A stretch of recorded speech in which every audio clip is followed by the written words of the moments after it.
They're so prompt in their applause. They're best audience in the world. Give yourselves a hand, everybody. Give yourselves a hand, everybody. Welcome to the Nerdrotic Nooner. It's hump day. Yeah. Hope everybody gets a nooner. Hope everybody humps on a nooner day. There you go. There you go. There you go. Afternoon delight. You know that song's about having sex.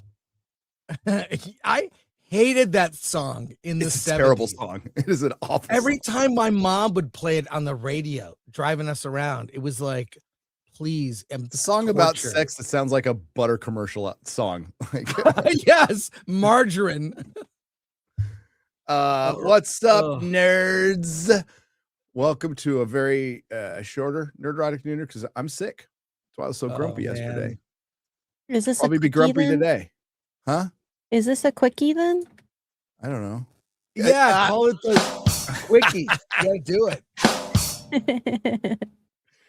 But we have like a lot of stuff to talk about, so it might have to be speed round. But welcome, Chris Gore. How are you, sir? How are things on the West Coast? How's lovely LA today? It sucks, but Spencer Pratt is running for mayor. Yes. Gavin Newsom is in Davos on coke. Apparently, I saw some interviews with him. He looks wired, and I don't know. He's a moron. Listen, I'm going to sit here for 15 minutes and move my hands and not really say anything of substance at all.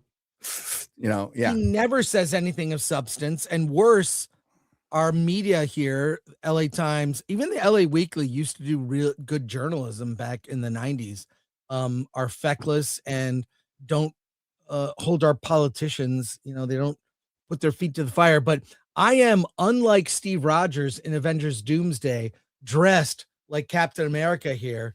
I got this over a decade ago at Target. It's just a hoodie, just a light hoodie with the symbol. Remember when you can only go to a comic store, or if you were lucky, a con to find something right, like that?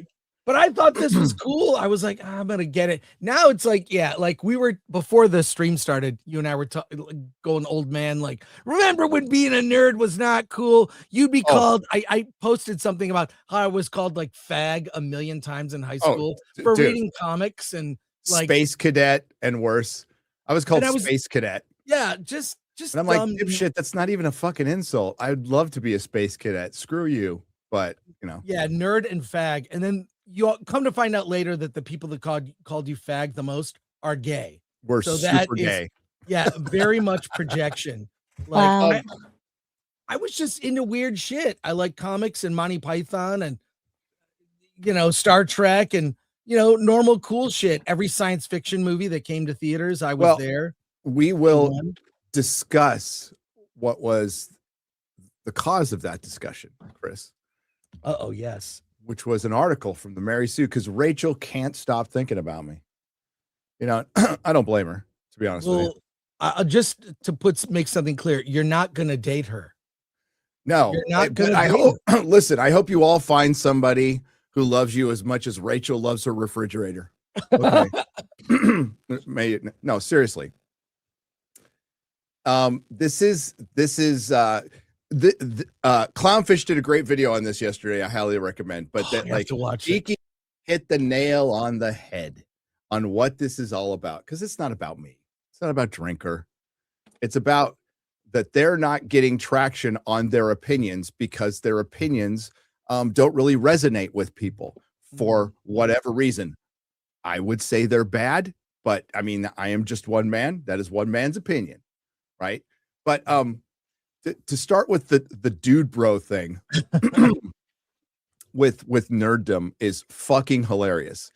So let's just address that right now. Are there dude bros into Marvel and stuff now? Sure, absolutely, because it's not a niche market anymore. It's not a niche thing. Nerddom is gone nationwide, gone international. And I was running around in Peru, X-Ray Girl remembers this.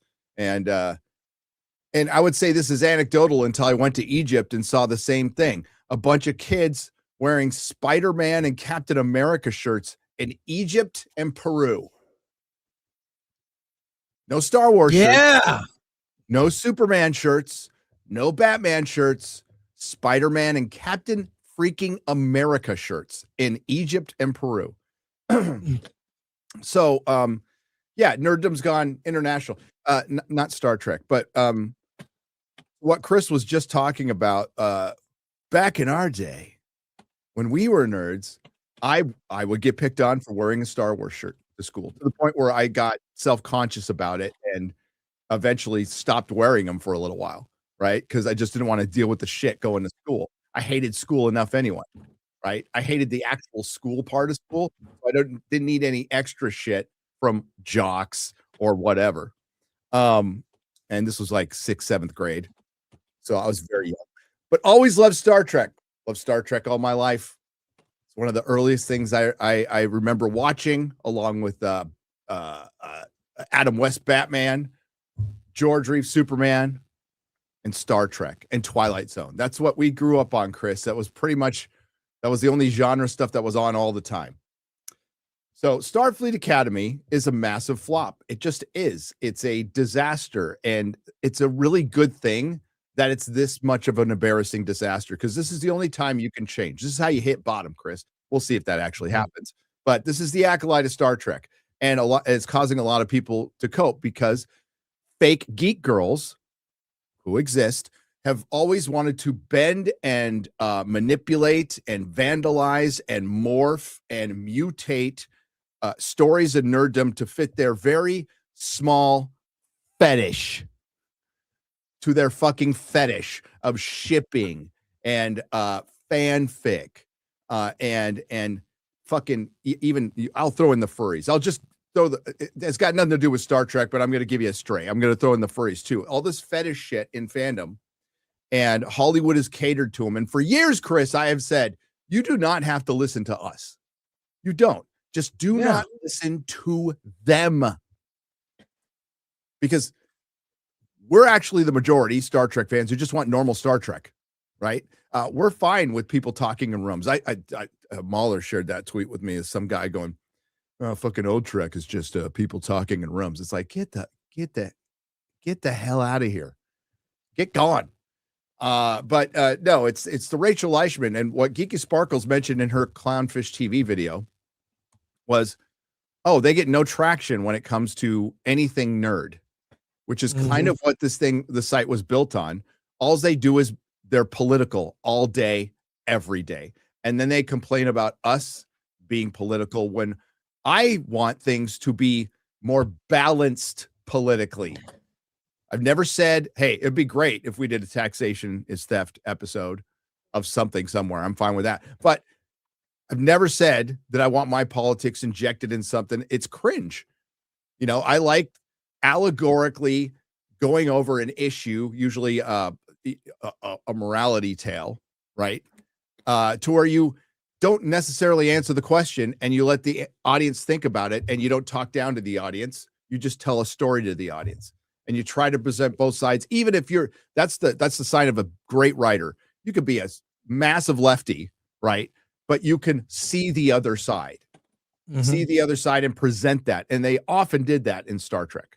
That's why so many Republicans and Christians and Catholics grew up loving Star Trek. And now they're coming out and saying, well, it wasn't made for you. It was never made for you. I disagree. I think everybody who worked on it before would disagree. Yeah. So, oh, go on. Just look. This show is such a disaster, and I know from what I've heard from Alan, because I believe he's seen the first 6. It gets worse. I think we have some clips to show later. We will. That will confirm things I've heard. Yeah. So those dude bros mad at Starfleet Academy aren't actually Star Trek fans. So here's the first thing. Nobody's mad at this point. I am laughing at this. I think it's funny as hell.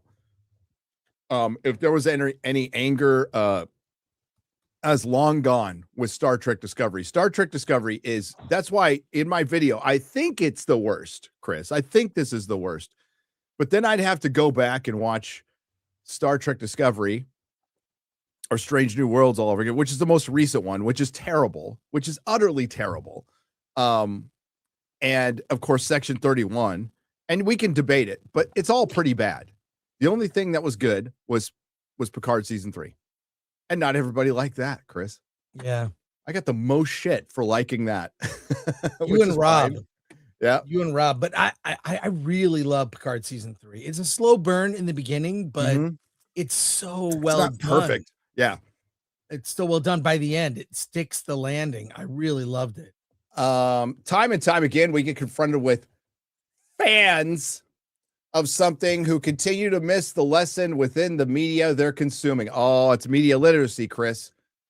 This little girl is going to tell me what I don't understand.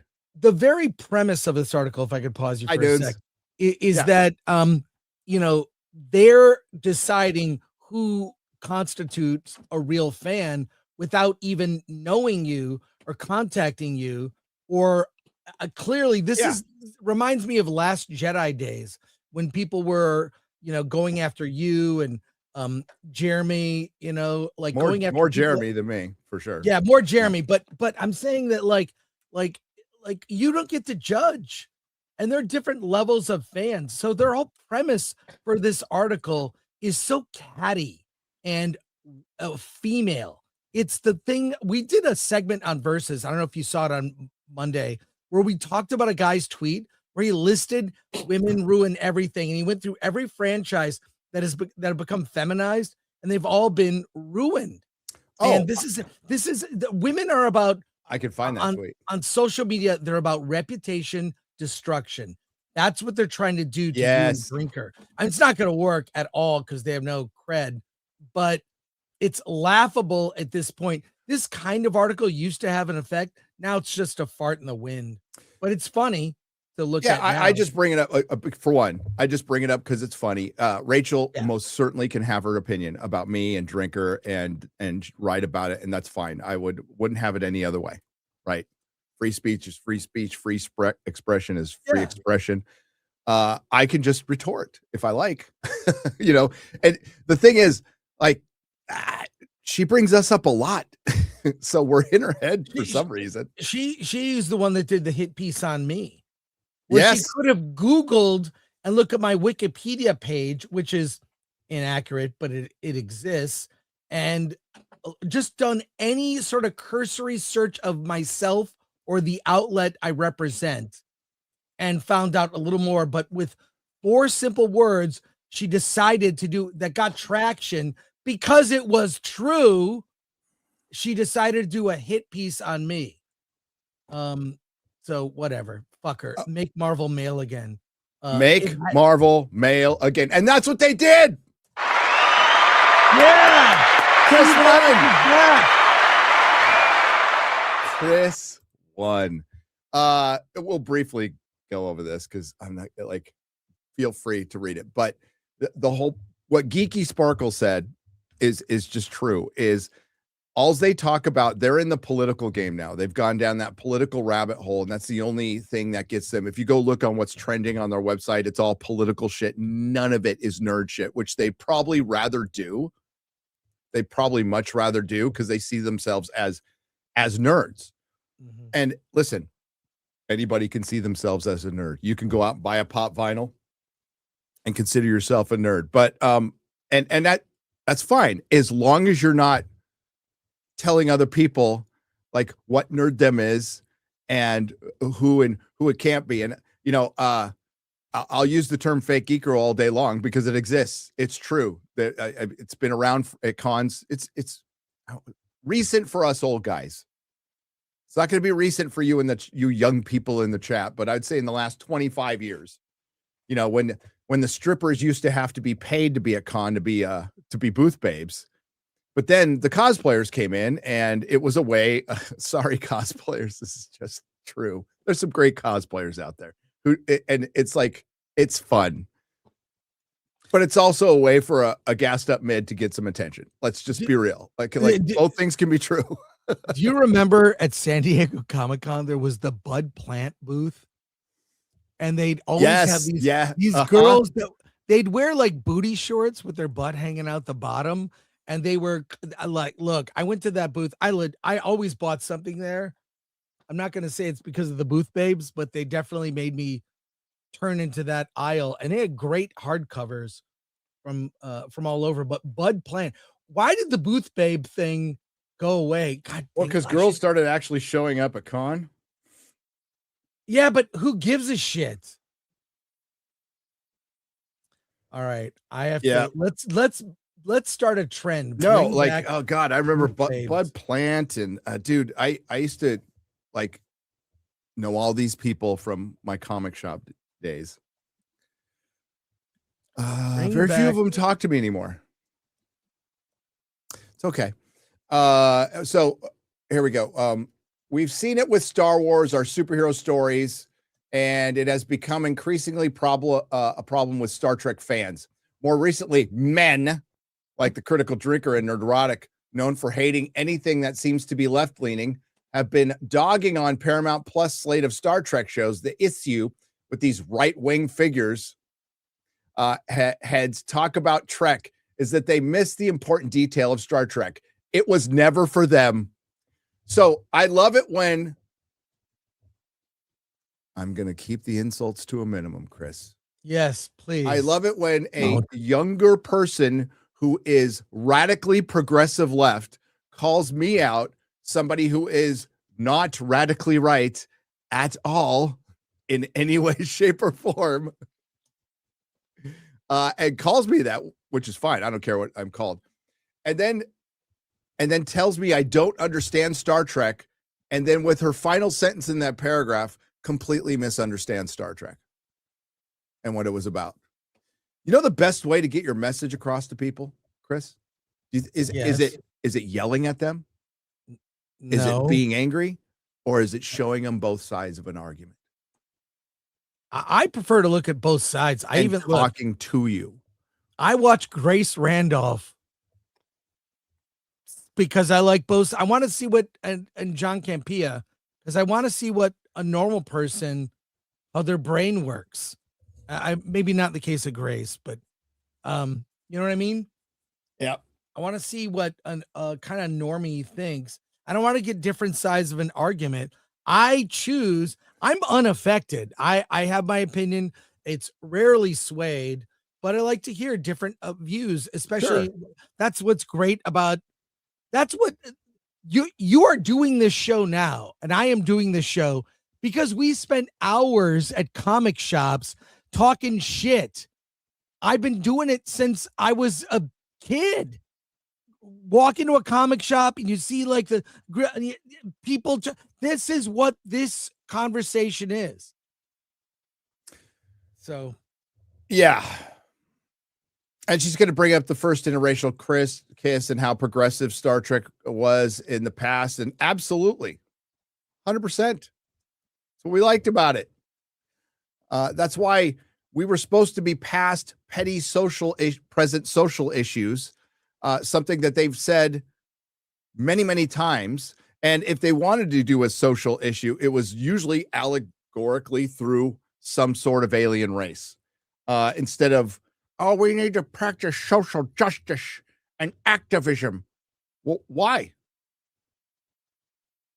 Starfleet's, the Federation, because of the burn, everything got reset for like 100 years. Everything got reset. It's stupid. It's one of the worst mistakes of Star Trek. It stamps it with an expiration date that's already stale by the time it comes out. It loses its timelessness. And I'll just challenge Z3PO put out this post. I think it went viral, and it should have. And he or she was absolutely right. Time will tell, Rachel. Time will tell. In 10 years' time, what will be more watched on streaming? Star Trek, Next Generation, DS9, Voyager, or Strange New Worlds, Star Trek Discovery, Section 31, or Starfleet Academy?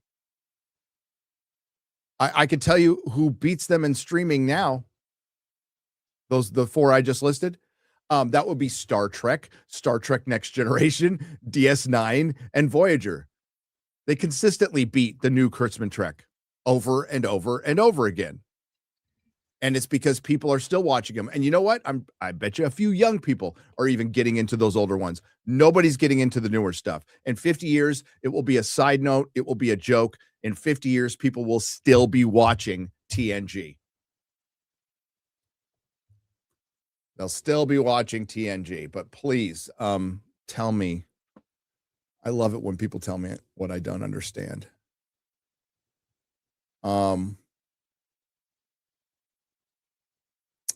And oh God, I wish I could remember the quote. I could even use a Tig Notaro quote from a Starfleet Academy.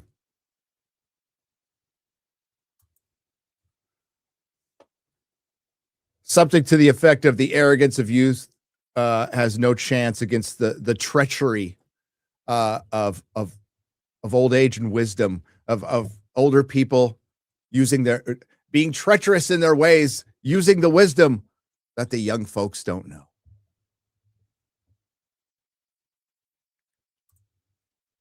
Speaking of Tig. Yeah, it's a dream. And that you can yell at people. And I can yell at people. That's what I do anyway. It's awesome. She yells at me on and off camera. Yeah. For me personally, playing Jet, it's really interesting because I was single through Discovery. It's been really interesting to incorporate a relationship because we are romantically involved on the show. And I was talking to Gina about this earlier, that I didn't think our dynamic made sense at first because I thought I would be the more dominant. Because I know what she's going to say, so rewind it a little bit. The dynamic might not work because the Jem'Hadar and Klingon, how would that even work? I guess they're gay, but what's the junk like if we're going to get there? Klingons have two dicks. I mean, she might have a dick for all I know. I have no idea. It's the 32nd century. But they're going to be lesbians now. There's lesbian kiss, and so it's not like it's anything new, right?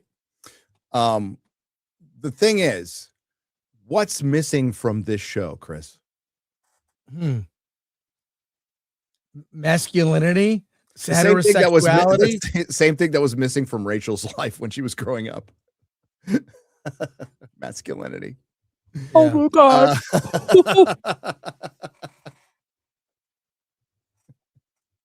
Okay, I took one shot. Damn it, I couldn't resist. That was mean. Listen, she's young. It's no excuse though. She ain't that young. She's not like 19.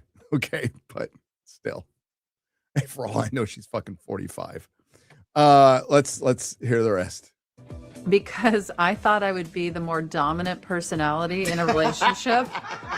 And honestly, when I watched it with my real wife, she was like, I love this dynamic. Yeah, it's a dream. That's great. Star Trek, everybody. Just make everything feminine and gay and get it over with. Like, well, they I did. argued, actually, did. Gary, a serious point.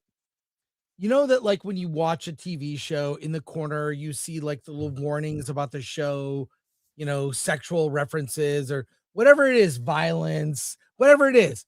Can you put gay in that? If they just added gay to the rating so that I know when I turn on a show it's going to be gay, then I can make my own TV LGBTQ plus. Yeah, that's what it is. TVMA, it's like mature audiences, okay, but they really don't they have a go, gay channel? I mean, aside from the E Network, none of the gay specific things are successful. Do they oh, what the hell? Why am I blanking on Black TV? BET. BET, yeah. BET, black TV. There's nothing Do they- wrong with BET. I would say, well, why don't they have gay TV? Because most TV's gay. I mean, pretty much every Well, yeah. network singing show, like Well, every it's show on the BBC is pretty gay. right. And look, I wouldn't mind if there was a gay Lithium character crystals. in a Star Trek show that was really yeah, that's good. Lithium crystals. Disney Sparkle, is that a channel? No, this was, I suggested very seriously. And then I talked to someone who worked at Disney, says that's a great idea. Oh boy. I said, just make a gay brand within Disney, call it Disney Sparkle. We even did like a whole bit about it, Alan and I, but my whole point was just make programming that is fully gay. And then if it does well in the marketplace, you scale the budget for the audience. My argument is the audience is very small or nearly non-existent. Yes. Because it's always been like that. And you're Having also gone to assuming the- that every gay person on the planet is going to be into this, which they're And they're not. not, because not every gay person speaks with a gay accent. It's like a very flamboyant, it's like we used to say light in the loafers. What are some other ones? It was just like to say, like, oh, that guy's fruity, whatever. And nothing wrong with that. There are a lot of gay people that are not that. They're actually kind of manly, and you'd never guess they were gay. I think Hollywood, this happened a long time ago, but marketing departments justifying their existence really started breaking down demographics. Then we got sub-demographics and sub-demographics of sub-demographics, and it's just been fractured off. And you could certainly make a gay rom-com that we've talked about this, like Bros, for like 10 million bucks, and you release it in New York, San Francisco, and LA, and it would do great. It would do great. You don't make it for 30 million and put it in a wide release, and you don't make Star Wars completely gay. There's not enough audience to cover it, and you'll alienate everybody who made it what it is. Star Trek wasn't made for Republicans. And now, while Star Trek, as far as a genre show, had probably more women watching it than were initially into Star Wars by percentages. There were more women into Star Trek than into Star Wars way back in the early days. But it was still the vast majority was men watching it. The vast majority. The vast majority of men still read comics. It's just that way. They made movies for women like Captain Marvel and the Marvels. Mostly men watched it. Women didn't show up. And you want to know why, Chris? You know why. Because women don't really want to see other women. They don't. They really don't. They really don't. The one thing Star Trek Academy does recognize is like all the dudes are shirtless and stuff. So it's some like horny wine mom who, wants to trans her kids or has already making Star Trek. It's still super gay. But yeah. What you doing, Chris? Someone's messaging me. Tell them to wait. We're on a show. I can't talk to you till after the show. Hey, that guy earlier I was talking about. Let's see. You were talking about the guy who listed all the franchises. Yeah, that were like women ruin these franchises. Yeah, here we go. Here it is. He just says opinion, but it's Bile Holt, and said women killed Star Trek, women killed Star Wars, women killed the MCU, women killed the DCU, women killed Lord of the Rings, Rings of Prime, women killed James Bond, women killed Indiana Jones, women killed The Witcher, women killed Sandman, women killed Ghostbusters, women killed the Terminator, women killed Alien. Did women kill Alien? I would disagree on. I disagree on Alien and Predator.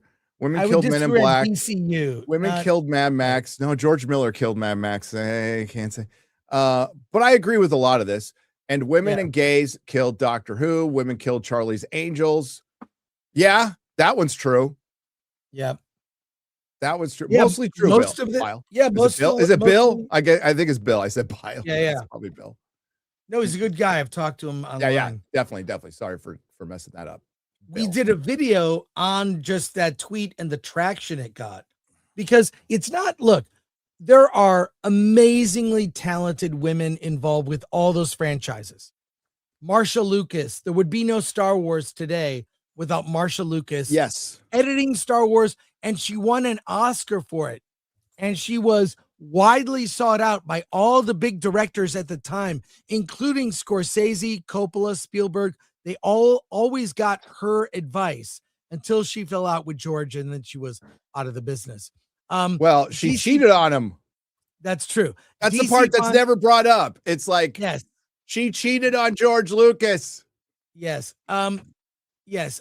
DC Fontana, writer, the original Star Trek series, a woman. There are great, amazing, talented women involved with all of it. The problem is, I think, in an organization, when you get the majority or too many women in a position for a franchise Yeah, that's yeah. mostly male, it's not gonna work. It's not going to work because we're different.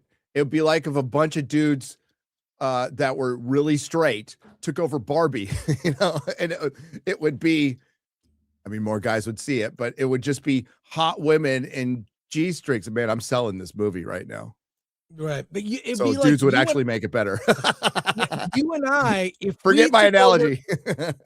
if you and I took over a cosmetic company, I don't know how to fucking sell to women cosmetics. I don't know the subtleties. Yes, women and gays should be a part of those companies. But when it comes to a franchise targeting men, hire men and have it majority men that are in charge of it. You can tell. You can tell. Let's see a group of women make a war movie. Let's see what bullshit they deal with in the movie. Like, it's just, I'm sorry, men and women are different. If you want to sell to men, hire men. Yeah. That's simple. Well, it's simple, but it's not, because they really wanted to virtue signal after Me Too. Right. And Me Too Well, has that- led to the destruction of a Yeah. lot of franchises. Let's have a woman in charge of a male skewing fantasy epic like The Witcher, and let's put a woman in charge because there's not enough female executives. Well, now we're finding out why there wasn't.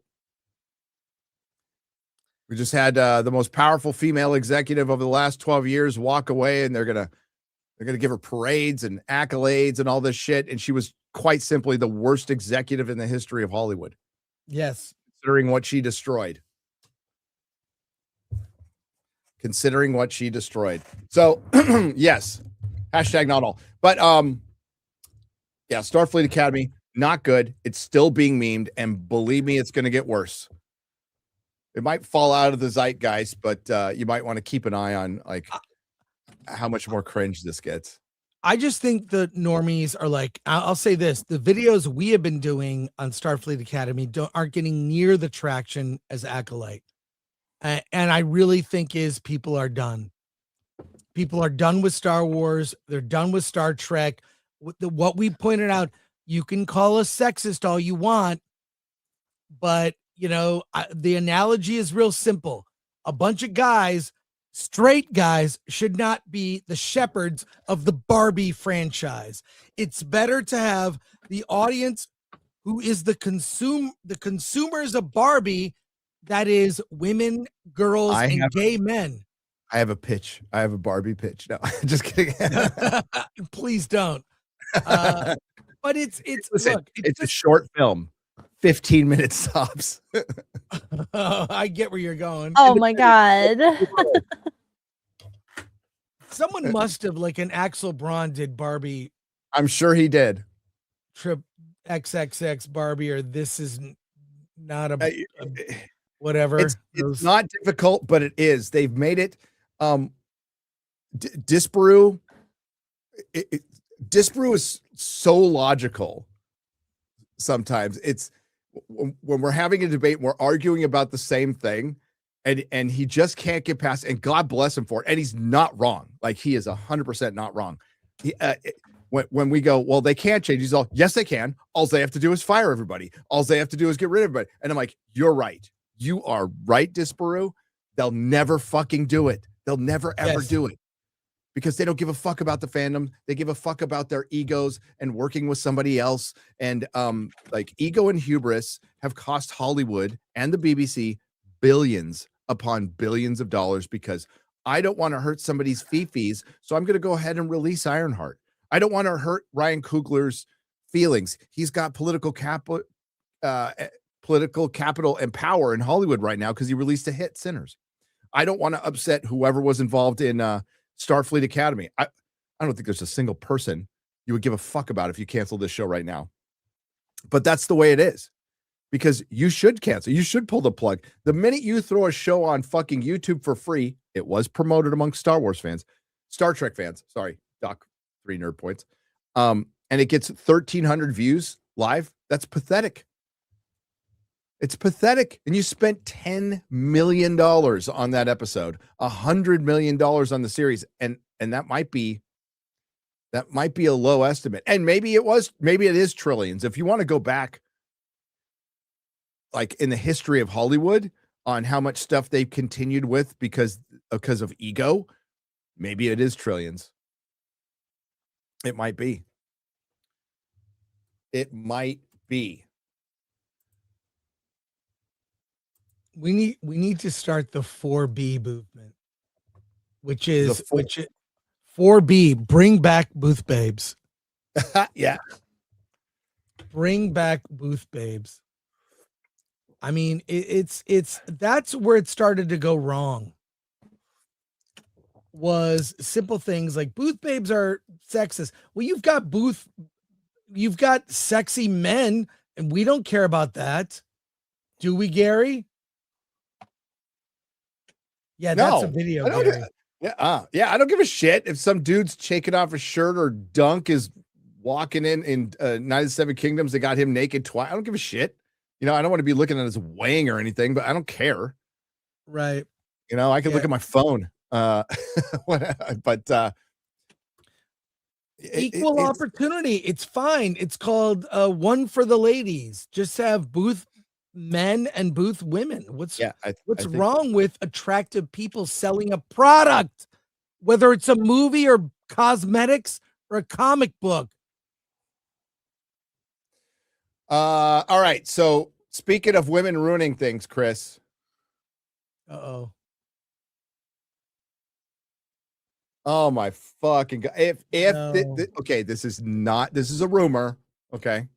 This is a rumor. So I think everybody should be praying James Gunn shoots this one down immediately because if this is true, it's done. It's cooked. Yeah. Yeah. Say goodbye. Gunn's DCU, I just have no interest. Now, the more I hear about the Batman 2, I'm very interested. Yeah. Like Sebastian Stan, and they got. I mean, notice they get A-list cast. A-list cast is going for Matt Reeves. Who's gonna do the Gunn DCU Batman? Well, I'm surprised they haven't cast him yet. I kind of thought they would rush to that because, I mean, honestly, they're not making a lot of big news this year. Yeah, and they need to keep that. Hey, everything was a success, guys. So we need to keep this momentum going. And this is how you do it. You bring on Christina Hodson, the writer of The Birds of Prey and The Flash.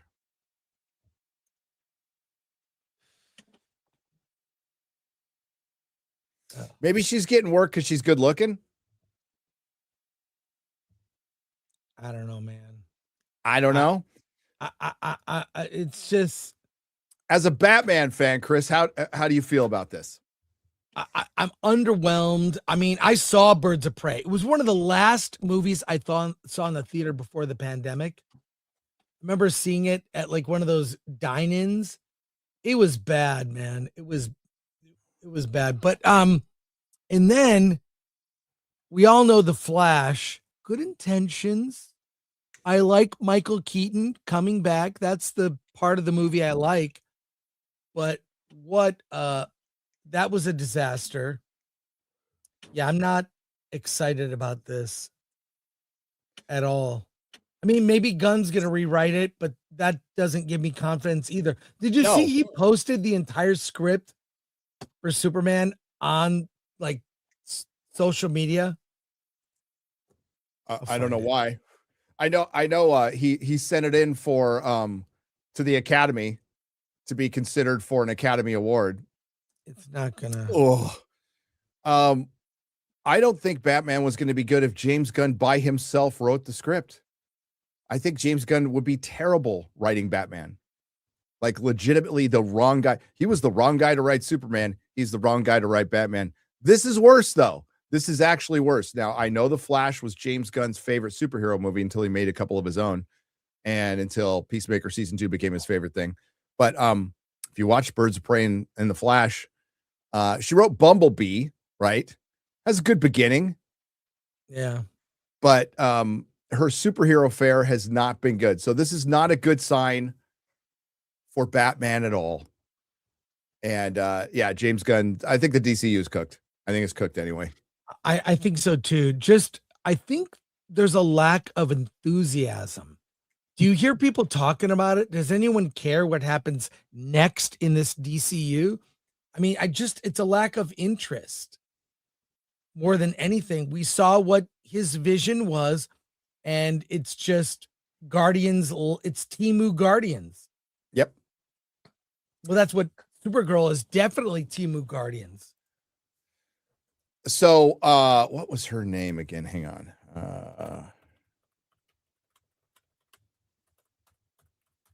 What? Lauren LaFranc. Lauren LaFranc, the writer of The Penguin.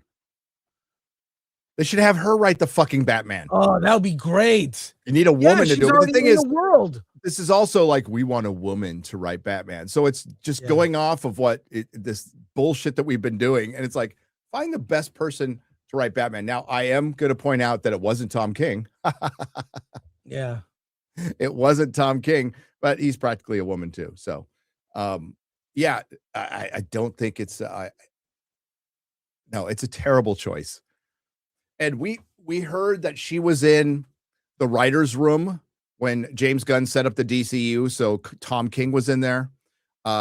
Christina Hodson was in there. But you know who else was in there? And I haven't heard much about him, Chris, who could write a great Batman movie? Who? Drew Goddard. Oh my God. Why aren't you having Drew Goddard write the fucking Batman movie? The guy who conceived and brought out the Netflix Daredevil show. The guy who worked under Joss Whedon, who worked on fucking Angel season 5. Cabin in the Woods. Didn't he do The Martian and The Martian? Yes, he's doing Project Hail Mary. Yeah. That would be a much better person to write the Batman. Guess he didn't want to do it. I'm not sure. Yeah, it's just very uninspiring. But the Batman too, the more I hear, like, why not just merge the universes? Who cares? Have Robert Pattinson be in the Justice League, sign him for 3 more movies. Whatever. Why did I don't want to see Batmite, and I guarantee I'll bet money right now. Mark my words, I said this. Batmite will be either in Gunn's Batman or referenced in Gunn's Batman. He has 100%. talked about it in numerous multiple interviews. Batmite is coming. Someone should directly ask him about Batmite. It might be me, because Gunn should be you. Gunn still follows me on X, although I'm almost certain I'm muted. You have to be. I have to be muted. Sure. No, I think you're right. I think he'll show up in this movie. Yeah. I think he'll show up in the first movie. Yep. It'll be yeah. It's so not good news. Also staying on the superhero front. Yeah. Doomsday. There's been conflicting spoilers, Chris. I can Can you I can you add to it? Okay. So now what did you say? I Repeat said what you said, and I'll add to it. all right. I said that I was told after Friday Night Tights, I got a phone call from somebody, from a human being who didn't want to put it in text, that Tobey Maguire is indeed in the beginning of Doomsday with possibly Alfred Molina's Dr. Octopus. And each world is kind of like it's every world for itself in Doomsday, and that Tobey Maguire dies and the world is destroyed, and that is because of the X-Men. The X-Men featuring Hugh Jackman and Ryan Reynolds as Deadpool, maybe with others too. I didn't hear that part. So I had said earlier that that wasn't the case. I said earlier that I was told by the same person very early on. This was back when the chair stream was going on, that Spider-Man wasn't going to be in it because Kevin Feige didn't want to deal with Sony. So apparently that changed, or he just didn't know about it. Add what you want to add, Chris. Well, so we've all seen that shot of Scott Summers as Cyclops, glasses off, optic blast. Who is he fighting? Well, not the Sentinels. Spider-Man. He's fighting Spider-Man. Yeah. So I don't know how this complicates. I think it's a mess. Like, if they're going to start with, hey, we're going to begin this movie with destroying characters from the past and killing them. Some beloved Sam Raimi Spider-Man world. And you know they're going to bring him back. Like, Toby's going to come back. Yeah. They're not dead forever, but that's how you're starting your movie. And I was presented that, like, they're showing that they're serious and they kind of want to one up Infinity War, and you know, they're swinging for the fences on this one, taking a big swing. I was told, taking a big swing. Yeah, Chris? I'm yeah. I think, how does it all fit together? I don't know. How are normies gonna take this? Like, hey, I like Tobey Maguire. What? I don't know. Well, how Normie's going to take it, we'll find out. How are you going to like it when you go see Dr. Doom kill the Marvel Universe? Yeah. He destroys the Marvel Universe effectively. He does. Which then we all know will be resurrected because it's obvious. Well, yeah. Considering what happens later on. Oh, Piers Morgan's in the hospital. Is he still in the hospital? Yeah, but it was like a stupid thing where he tripped and like broke his hip or something. Yeah. It was like a really, I read his post about it. He's fine. It just sucks. So yeah. So Cyclops fighting Spider-Man. We'll just leave it there.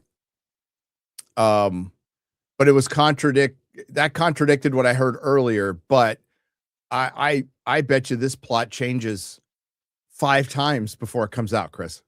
I'll bet it changes and things will be rearranged or whatever, because the movie, which will be north of 3 hours. And by the way, there's other things not helping it. Dune Part 3 has all the IMAX screens, all the premium screens is Dune Part 3. Yeah. They've locked that in. It really, so they're really, I thought one was going to blink and maybe Dune would move to earlier or whatever, but nope. They are dead set on Dune is going to be IMAX screens and Doomsday will not be. So, I mean, I'm happy for Dune just because, but business wise, that's not the best decision. Let's be real, at least in the first week. Now, maybe they know something we don't know, and they know, like, okay, we might take a hit the first week, but we wouldn't the second or third. Or maybe Avengers Doomsday moves to pre-Thanksgiving. Or maybe they blink. And move it to May or April, which was April was always when like a big Marvel movie would come out around then. Isn't that Who locked in when, who locked in the release date first? it was I think it was Dune first. They were first, and then Doomsday Avengers, like they added that. We're on that date. But I don't know. It's it's also 2 movies that'll be 3 hours. Doom Part 3 will be close to 3. Hey, it's a win for theaters, but that IMAX money does make a difference. Absolutely, Yeah, but it's like makes a difference. that one day of the year, like Black Friday. Is that what theaters will turn into? Like retail? There's like, a few weeks of the year they make money and then they starve the rest of the year. Is that what the movie theatrical will be now? That's kind of what it looks like. I mean, it's what it was last year. Yeah. What it is right now. Like what's going on right now. They could have released Fellowship, just Fellowship. I mean, it's great that they released the other 2 movies, but if you just released Fellowship or all 3 in a full release, 3,000 to 3,500 theaters, it would have been the #1 movie. All 3 of them would have. In their limited release, they got 11 million worldwide.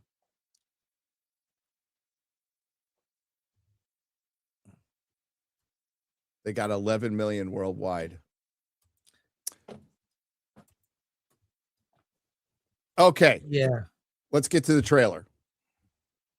All right. Do you have it queued up? No, but I will. I have it if you want to. I got it. You got it. Okay. It's a teaser for a trailer that comes out tomorrow. Yeah, but it's kind of cool. Yeah, it's actually aspects of it I are think cool. it's kind. I think it's kind of cool. I do as well. I know people are shitting on it, but Whatever. I would go see this movie.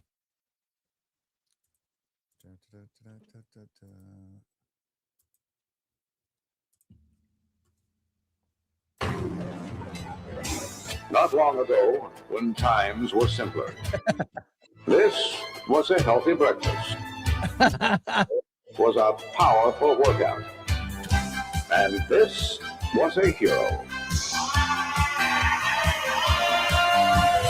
Perhaps now more than ever, we need that kind of hero again.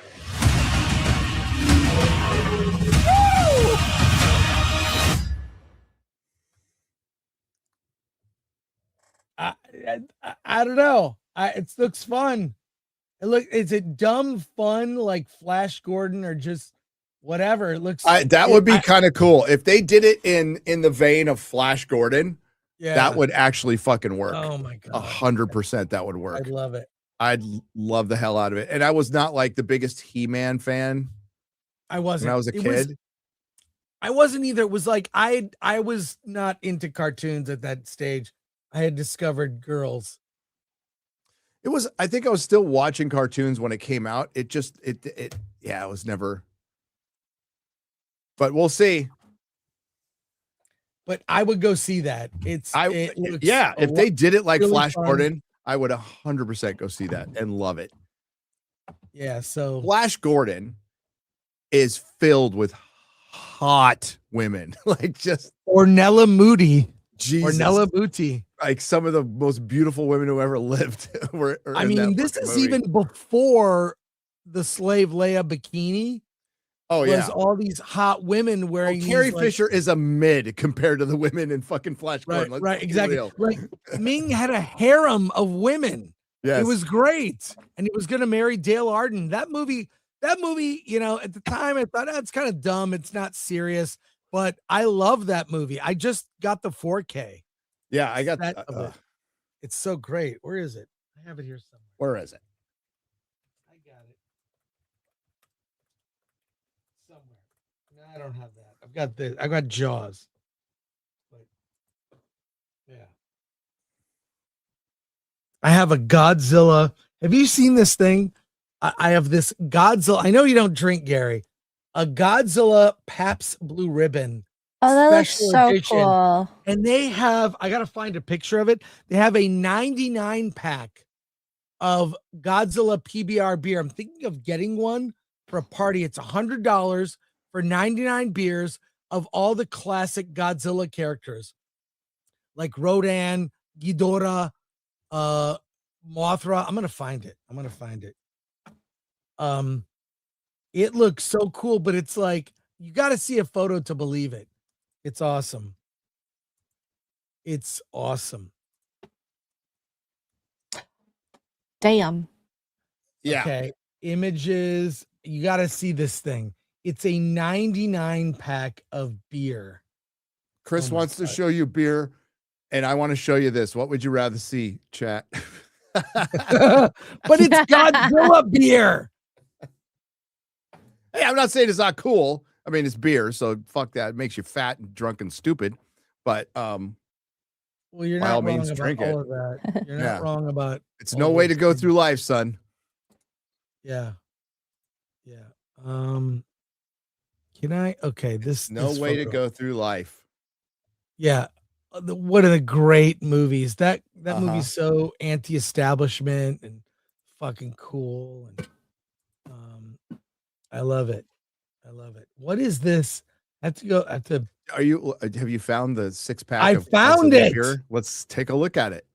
Okay, I'm just gonna share screen here. Really better be good, because I took down the sexy woman for this. Did you really? Okay. I did. This is it. So you can get it in stores. It's $99.99, 99 pack of Godzilla Crash the Party. Look at that. That is amazing. In stores, Godzilla beer, Mothra, Ghidorah. That's what it looks like when you take it home. Is that badass or what? It's Pabst Blue Ribbon. Well, I know that it's a really cheap beer. PBR is cool. PBR, man. I mean, I don't really. Dude, I drink. used to drink I don't Schaefer drink- because I was broke. I was a Coors Light guy, but I can't drink beer anymore. I can't. Beer's bad. I don't even drink as much as I used to. So, but that is is bad. awesome. It is bad for you. So, there you go. So, did you hear the other spoilers? Wait, what's going on? Where are you? A plug came unplugged, so I'm plugging it back in. Okay. Did you hear the other We have spoilers? to talk after the stream about. We kind of do. We kind of do because I think I know. Like I got a very broad strokes, but Wait, what? what I heard I don't really like. I don't love it either. It ruins. I was like, it ruins Endgame. It ruins a lot of stuff. One of the things that Nerdrotic Jr. pointed out.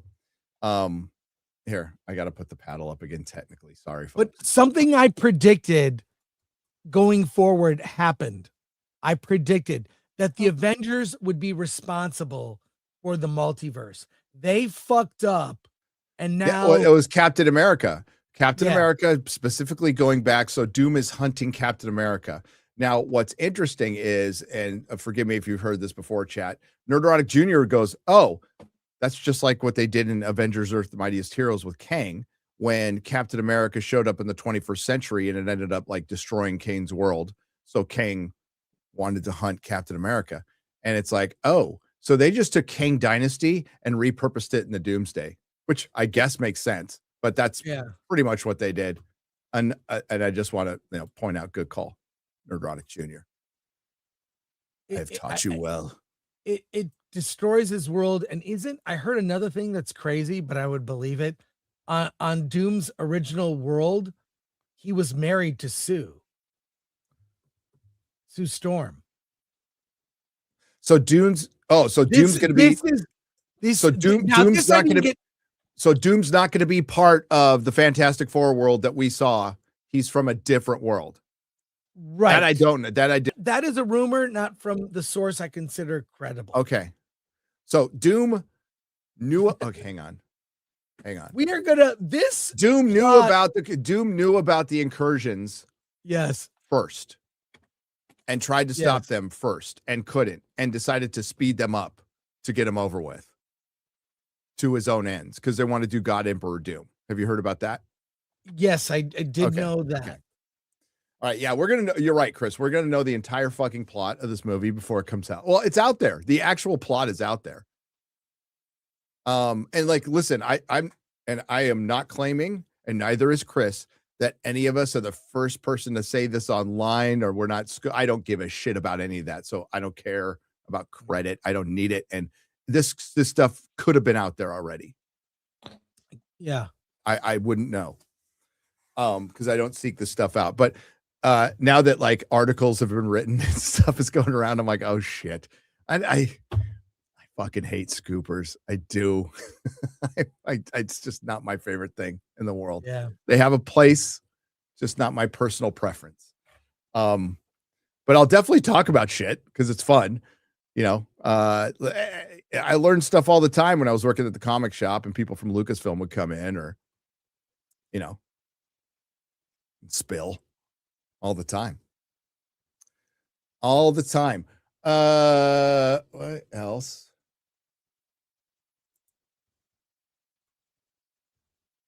There's a lot going on, but Well, what else? we need to I mean, if we can't like, yeah, we'll worry about it after the show then. Yeah. But Starfleet Academy are people, I heard it's out of the top 10 on Paramount Plus. It's not even in their top shows anymore. No, it of course not. dropped. And how Ryan did a video on it yesterday, and he's all, yeah, it was number 6 above Tulsa King. Tulsa King has been over for weeks. That's the thing. It's the old library. People still are interested. People are watching, but look, I am not happy about this. Nothing. It doesn't give me pleasure to sit there and see this is a beloved franchise I grew up with as a kid. So many conversations. I had the Mego figures. Remember those? Yes. Star Trek figures. I have them all. Spock. Yeah. I've got, Captain Kirk is. I've got the bridge. I've got it all. I had it when it first came out. Yes. Yeah, back then, along with like Planet Keep of the talking, Apes Chris. and all that stuff. So for it to just die like this, especially with William Shatner's alive, he could do something. They could create a hologram of Kirk and Shatner could be on your show. I showed you that AI thing last week. I've showed that to so many people. They're like, oh, I would watch the shit out of that. Yeah, they could have done that. It's actually inspiring. It's, a little militaristic, but you need that. If you need structure and authority, if you're going to have a starship and have it run, you can't sit there and debate feelings when you're looking down a photon torpedo from a Klingon battle cruiser. It needs more. It needs at least a balance of male energy. But Kurtzman, I see that guy. God, what was it that I showed you this cover of like Variety or something where he's sitting with a bunch of women cross-legged with his hands in his lap? Uh-huh. He looks like a schoolboy that's just been like berated by the teacher. Like the dude cowering. Kurtzman doesn't have an original idea in his head. He's been a horrible steward for Star Trek. Worse than Jar Jar. Worse than Jar Jar. Worse than Jar Jar. And Roberto Orci, may he rest in peace, at least was a Star Trek fan. I don't like what he wrote, but at least he was a fan and he knew about Star Trek. And Kurtzman stabbed Jar Jar in the back. I don't care, but he did. And he stabbed Roberto Orci in the back. And he's, that's how you succeed in Hollywood these days. It's how good you are at undercutting people politically. I mean, look at this Baldani fucking Blake Lively shit. That is just nasty. But that's just a day that ends in Y in Hollywood. People are, they're passing around the Taylor Swift DMs, and it's like they're like this all the fucking time. People in Hollywood are petty, and they're like that. None of that surprises me, but I'm only surprised because there's a lawsuit over it. And Baldoni's career is kind of, I guess it's kind of done. kind of done, at Well, least you in know. the mainstream Hollywood sense. But look, mainstream Hollywood is dying. Everyone I know who was working in the industry is out of work. Out of work. And it's not like Blake Lively is this massive talent. Right. Okay, she's not. She's not, but she really wanted that producer credit, I guess. And that's all I ever want to know about it. All I know is they're nasty, what Chris just said. Vindictive, petty, nasty people. Yes. And their industry is falling apart around them. And I doubt they even have a clue. Half of them probably think everything's fine. Genuinely think that. You know, when you see Bradley Cooper go on Joe Rogan and he's like, I just got into podcasting and these trigonometry guys are pretty smart. It's like, really? You never like accidentally caught a podcast? Like, you know, I'm not saying you had to hear of trigonometry, but really? And I thought it was eye-opening. It's like, oh, you got out of your bubble for a second and heard something else? Fascinating. Utterly fascinating.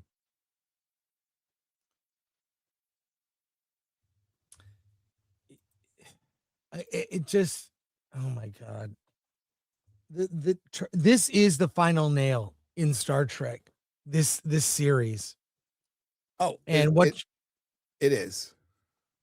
It is. So what, before we move on from it, I pointed out at the end of my video, apparently that's changed, right? X-Ray Girl. I pointed out that Star Trek on Paramount Plus, Star Trek and Paramount Plus on X had not posted a single thing about Starfleet Academy. Is that true? Yes. Yes. When I was recording my video, I was looking for clips and I went to all three sites and I scrolled down and down and down and down and down and saw, well, for one, Star Trek hasn't posted since 2022 or 23. Star Trek on Paramount Plus hasn't posted anything in a year, in a solid year. Yeah, so there's Star Trek. The last thing they posted was 2023, end of the year 2023. Now go to oh my God. Star Trek on Paramount Plus. It's the last Friday of the. They fired their they social media man.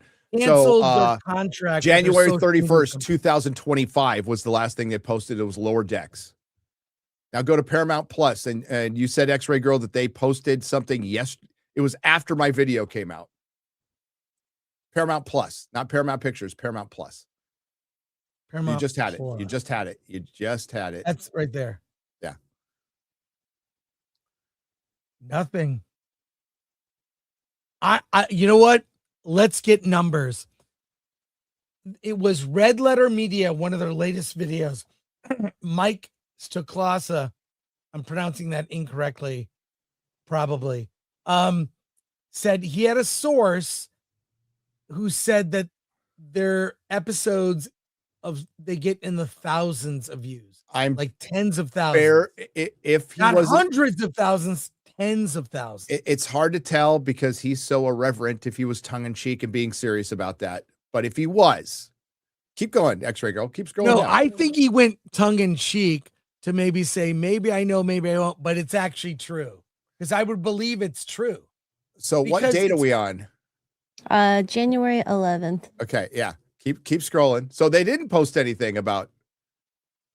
They didn't post anything about Nothing. the show. Nothing. A new Star Trek show. No, that was a Strange New Football. Worlds thing. That's Lower Decks. Nothing. Nothing on Starfleet Academy. Wow. I think that's telling, don't you? There's Star Trek Discovery. That's pretty bad. And it's just referring to like fucking football or something. So, like, because football is gay, I think that's actually applicable. But no, where was I? What were we just talking about? Well, we were talking about Starfleet Academy. It's just the ratings and the numbers. Oh, the ratings and the numbers. Yes. So I'm pretty sure if he talked to somebody, I talked to that same person because that same person told me the same thing. That it's tens of thousands. And to be fair, I think it was Midnight's Edge reported that years ago that it was that low. And I was told even before the other person told me that the shorts got like 5,000 or 6,000 views. The Star Trek shorts. It's probably the only reason this thing is around. Contractual obligation. Yes. That's it. Contractual. Yep. You know what? We'll build the library. And maybe it's overseas. I mean, even like G4 was on for longer than it had to be because they had deals with like some overseas thing and like GameStop stores to provide content. How much longer? So it was through like March, through the so months after. So we did all these best ofs that I was a part of, and I had to do it in order to get my severance pay, which was weird. So it's like, all right, I'll be part of a best of. It was very easy, do wraparounds and bonus content. But we were like done as of December. What was it? December of 2012. And dude, that's when like really that's when fandom changed. Fandom was like in a golden age up until then. Yeah. Let's be real. G4 was a big part of that. Like fandom being popular. They made Comic-Con huge, like events like E3 and Comic-Con. Yeah. San Diego were huge. Like they would do broadcasting live. 3-4 day live from everybody was watching it. We would discuss the week's attack of the show. Yeah. Every fucking week in my store, everybody's like, did you watch it? Olivia Munn's hot. Olivia Munn's hot. Olivia Munn's hot. I would watch everything except for me because I was just like, I don't want to watch me. Whatever. When my wife's like sharing one of my videos and I can hear my voice, I'm like, oh God, I got to get out of the room.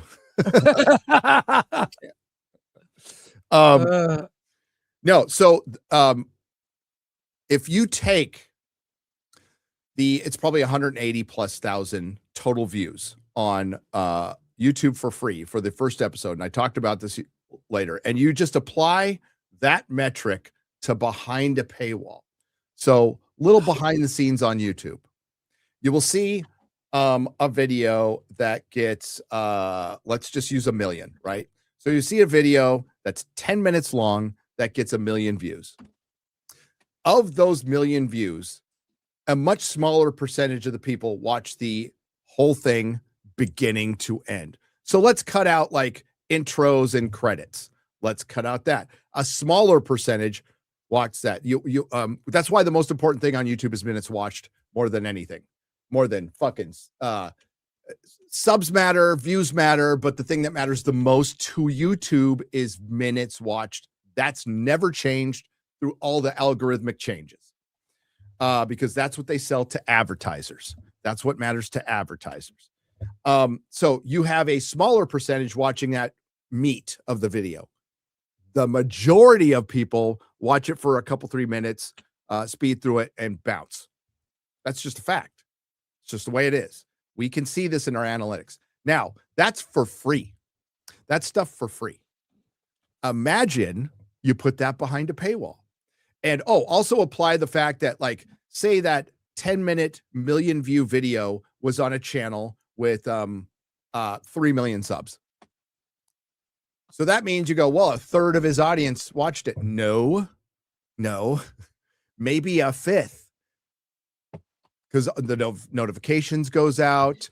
So it's maybe a fifth, and almost half, and this is pretty average, 30 to 40% are people who don't subscribe to the channel, who are aware of the channel, who go there, see it in the recommended feed, just don't subscribe, whatever the reason is, right? So apply this, and then like what they count as a view. And it's pretty much anybody who runs across it for a couple of seconds. Now, again, apply this to behind a paywall and use those percentages, and they get smaller. So say a streaming service like Paramount Plus has 70 million subs, paid subs. Do you know how many of them actually care about Star Trek? Probably 5%. And that might be high, Most Paramount is normies and moms and dads wanting to watch Sheridan stuff or series or anything. They're not like at Paramount Plus for its massive library of movie content. Let's just say. Sheridan is basically carrying Paramount Plus right now. He's carrying it. And that's why letting him go is utterly retarded. Landman, if it wasn't for Stranger Things, Landman would have absolutely dominated the charts. Which is funny. Jeremy pointed out to me that the audience score for Landman is shit for season 1 and 2. I'm like, that's crazy. Because it's like the most watched thing for 2 years in a row. So I think a lot of people on the left hate Sheridan, which is weird because he's not a Trump guy, but they fucking hate him. They don't give him any awards because he appeals to middle America, those troglodytes from middle America, the people that Rachel Leichman and her 9 roommates and her 10 cats and her 5 Funko Pops and her filled refrigerator look down on.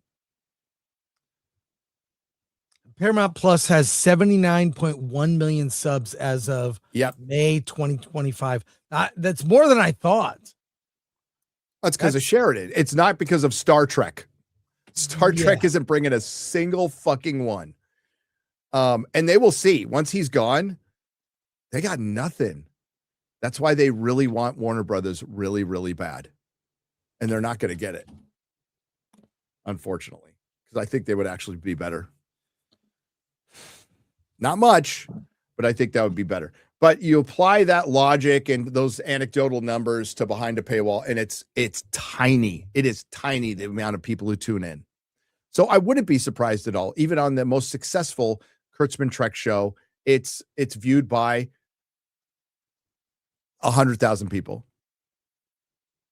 Oh, it gets 100,000 views, not 100,000 people. Let me correct what I just said. It gets 100,000 views, not 100,000 people watching, because some people actually watch that shit twice, right? So, and a lot of the Star Trek, Starfleet Academy views on YouTube are people going to see the comment section. Yeah. All right, we're gonna get to soups. We got a hard out after this. Was there anything else we need to talk about? You'll be able to see the He-Man trailer. You'll probably show it on FNT Friday. Yeah. But new Starfleet Academy tomorrow. It's coming tomorrow. Is it tomorrow night at the same time? Tomorrow night, I think it's Thursday nights. Is it the new? Or it's Wednesday night into Thursday, I thought. Is it like 11 o'clock? Like It's they supposed did to be in last the middle time? of the night, I think. Yeah. Or are they moving it to 2? See, that's Oh. another thing that's totally retarded, but I understand why they would do it with this show. Is releasing shit in the middle of the night. Like, have a set time. Oh, super quick. Landman finale was phenomenal. Was great. I fucking loved it. One of the best shows on TV. Highly recommend it. Yes, it's a fucking soap opera. And but it's a soap opera for dudes. It's a soap opera for dudes. It's pretty based. It's reasonably based. And there's hot women everywhere. And Billy Bob Thornton just putting out fires and cussing people out for is brilliant. It's fucking brilliant. So, and I know if you like, we have people who follow me, Chris, here in Texas, the great state of Texas, who work in the oil companies, and they say it's utterly fucking ridiculous. Like everything about it is ridiculous. I understand that. I even as a complete novice, somebody who knows nothing about it, I would guess that 6 oil wells wouldn't hit for you in a row. I'm guessing that wouldn't happen. But yeah, one of the best shows of 2025. Real quick, Chris. Also, yes, Last Samurai Standing. So I watched it again. Again, dude. It's Netflix, right? It is so good. So think of Squid Game with samurais in the 1800s. It's really, is it? It's a contest. Yeah. Is it subtitled or? Okay. Here's the thing. It's subtitled. It's also in English, and they used AI to have the lips match the English dialogue. Yes, that's a new tech. It's literally a plug-in, and you can have the lips match. And it's not there's a little uncanny valley, but it's not bad. You know, Landman, I started watching the first episode. I thought I'm liking what I see, but it's something I have to commit to. I'm very skittish, and I saw the Night of the Seven Kingdoms. It was fine, but like it was like an intro to the show. Yeah, like, it didn't really. But Landman, I could be convinced. This is from our friend Dante James' Verbal Riot. This is one of the scenes from the show. I don't know if we can show this. Can we show this? No, I don't think we can show this. I'm convinced. It's on the internet. It's on. Yeah, sure. Well, on Twitter, it's allowed. It's on Twitter, it's allowed, but it's not allowed on YouTube. You can't show this? No, Gary? I can't. We showed it on Versus. Nothing happened. Great. Good. I would not risk this. Oh, what do you got? Oh no! He quit. I think he got upset. Oh no! No booty. It's a nice ass. You can find it on Twitter. Go to Dante Verbal Riot's Twitter, and you can all go see it. It's a nice ass. Yeah. And he could probably get away with it, but I'm not going to risk it. No. Mm-hmm. Hopefully he comes back soon. Oh no. Hopefully he does. Damn. There he is. God. I went to close the window and got distracted and closed the wrong window. I don't blame you. Listen, I don't blame you for being distracted you. distracted, okay? At all. You are a man. We respect the fact that you were distracted. Please go over to follow Dante Verbal Riot.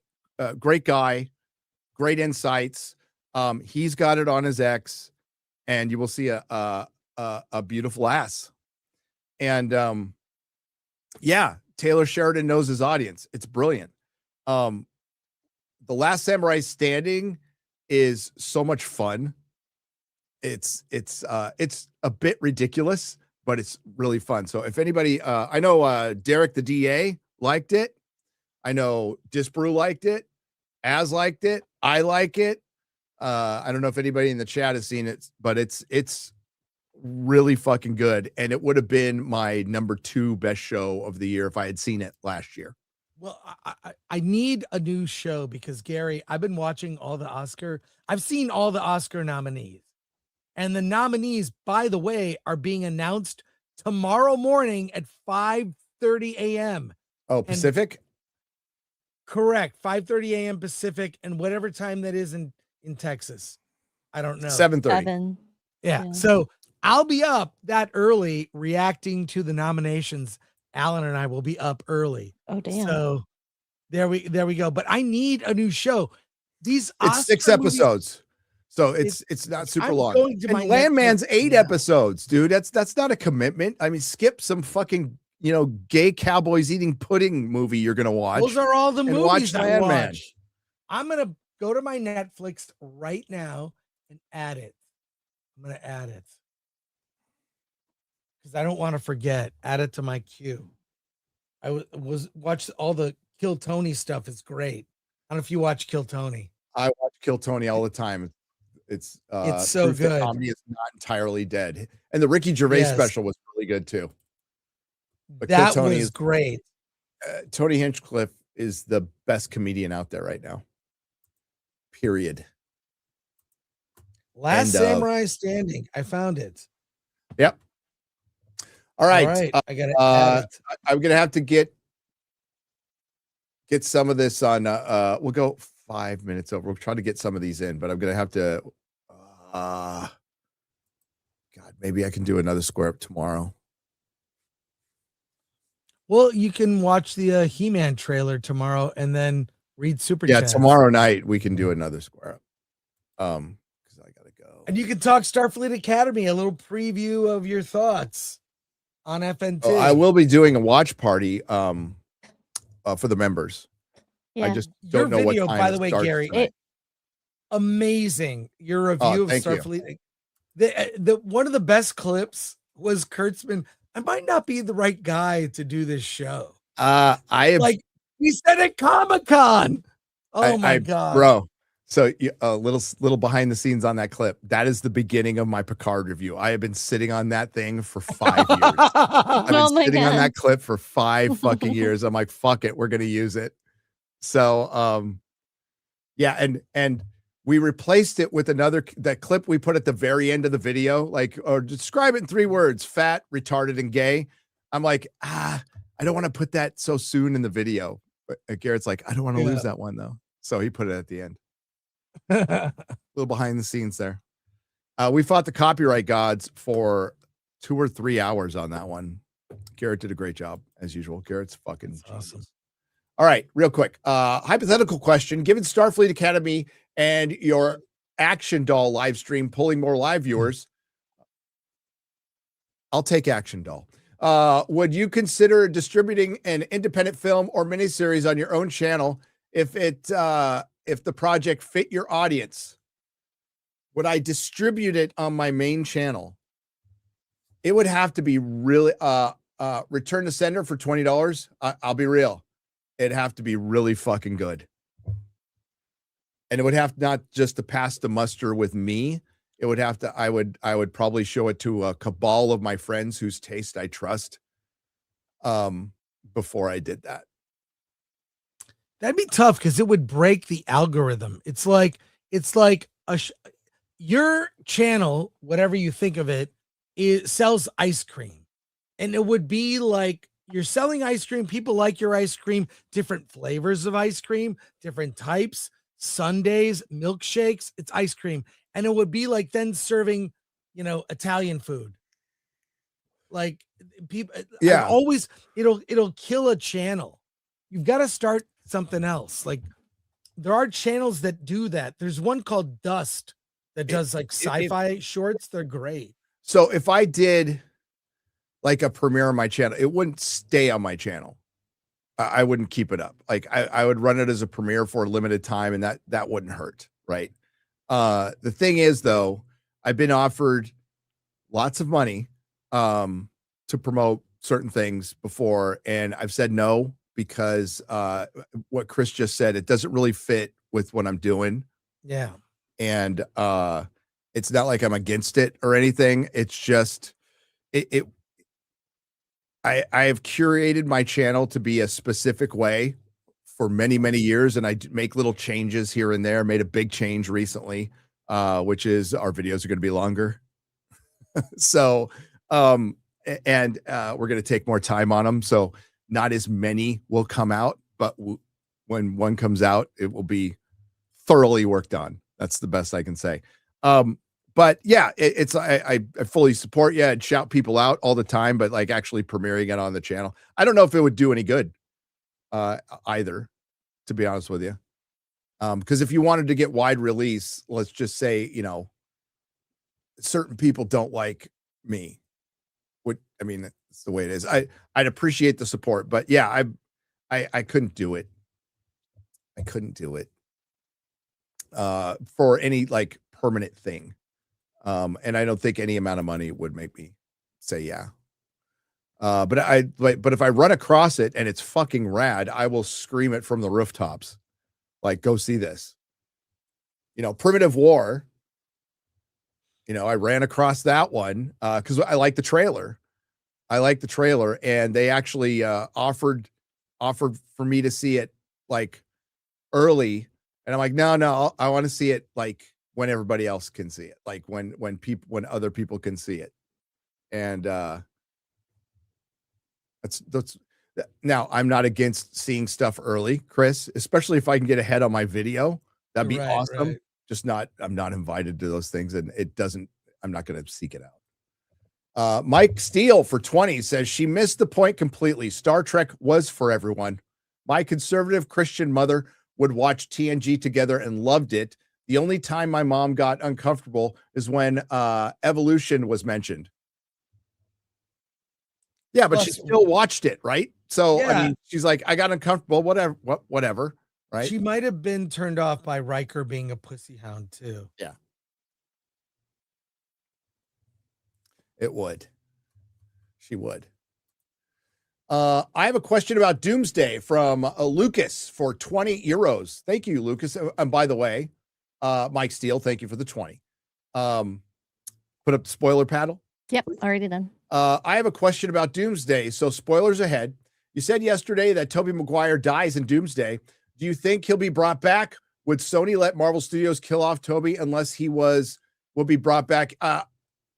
He'll be brought back. It's not like signed on the dotted line yet, which I think is kind of crazy to do something like that and not have him sign on the dot. Or maybe he is, and my guy just doesn't know about it.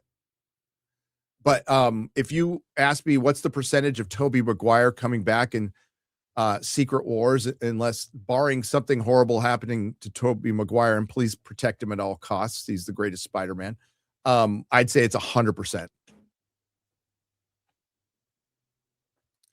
I don't think Kevin Feige would want people walking away, because this is the end of the MCU as we know it, Chris. Well, I'm going to guess, another educated guess, that they don't want it to totally end depressing. There'll be a post credit that implies, that things are not what they seem. Yeah. I don't think sense. I think some characters are going to die. 100%. Some characters are going to die forever. Dead and gone forever. Dead and gone forever. But they and this ends the MCU. I think when it does end, no matter what they do, it taints it. But it's already been tainted. And instead of doing the hard reboot that they need to do, they're going to do a soft reboot. So some people are going to live. So don't be surprised if like fucking Simu Liu's Shang-Chi sticks on. And here's another reason they don't get rid of some of these characters. They don't want what they perceive as us to win. And us being the majority of the fans, by the way. Yeah. Whenever I see a PBR, Pabst Blue Ribbon, I can't help think of Dennis Hopper and Blue Velvet. Heineken, fuck that shit. Pabst Blue Ribbon. That's right. What a great scene. What a great movie, Blue Velvet. Black card for 20. Thank you. The reason Starfleet Academy's views were so low is their core audience is they're either out fighting ICE here in Minneapolis or getting deported somewhere. They can't access P+, and they don't subscribe to P+ because they can't afford it, probably. Chris, have you and Alan watched that movie yet where Dudley has been taking it up the Chamber of Secrets? Pillion? No, but we lost we might go see it. What, you lost a what? A bet? We had our audience, like, I had a thing where like either Alan or I'll go see it, you vote who goes to see it. And I was telling people just vote for Alan. And it was like 50-50. It was weird. There were like a couple hundred people voted, and they voted for both of us to go. So I'm gonna see if I don't know. Maybe it won't be released in California. Possible. But we haven't reviewed it yet. It's not out until February. How would you not release a movie like that in California? It'll come out in California. West Hollywood. The movie, it'll premiere at the Castro Theater. Good luck, have fun, don't die. I can't wait for that. It is so I good. wish I could see that one early. Yeah. But you want to see that in a packed theater. Well, I'd see it in a packed theater too. But I fully plan on doing a video on that one. Oh, dude, it is it's such great social commentary, but funny as shit. Wow. Thank you. My wife hates you. Here is 50 Canadian pesos. Gaten J 991. Thank you, Gate. Thank you. I'm sorry by the to way, hear that. So I went to an early screening. There were like Dumper. 15 people in a room, and Derek Anderson saw it too. They gave us these little mini posters, and on the back are coupons for Norms. What's a Norms? It's like a breakfast place, like a Denny's. Oh, sweet. Can't believe you don't know Norms? No. Gary, it's a California. It's a LA thing. That's not there's no Norms in San Diego. All right. Well, not when I grew up there.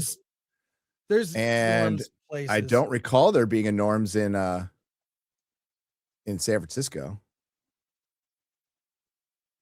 Maybe though. Yeah. Anyways, the movie is really good, and I love breakfast. Mel's Diner. Yeah, there you Is go. Mel's Diner still in LA? I don't know, but almost every cool place, everything cool is closing. Like- Yeah, I don't know if Mel's Diner is even still in San Francisco. California is becoming Detroit, but all of it. Even San Diego sucks.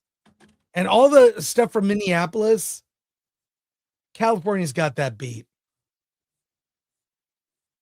by multi tens of billions in terms of fraud.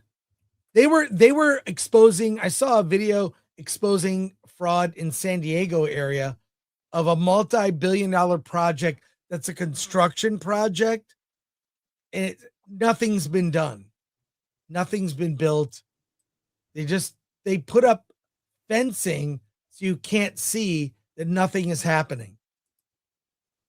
It's really our leadership here sucks. And it's either got to change this November with the election, or I got to find a place to live that's not here. It's tough leaving the center of the industry where you can do so much. The problem is there won't be a center of your industry anymore. Did Correct. you get that article I sent you about the I'm forgetting the name of the studio, the biggest independent studio? Real quick, Chris, this is kind of important. Yeah, look, every week there's articles about the sky falling, and it's not you or other people, it's the mainstream Variety, and Reporter, and Deadline. It's bad. Anecdotally, I don't know of friends working. They're all like, these are people that worked in wardrobe and production and line producing and writing for cartoons. I knew people at all levels of the worker bees in Hollywood, and not a single one is working. The only friends of mine are working are people that make indie stuff, not in California.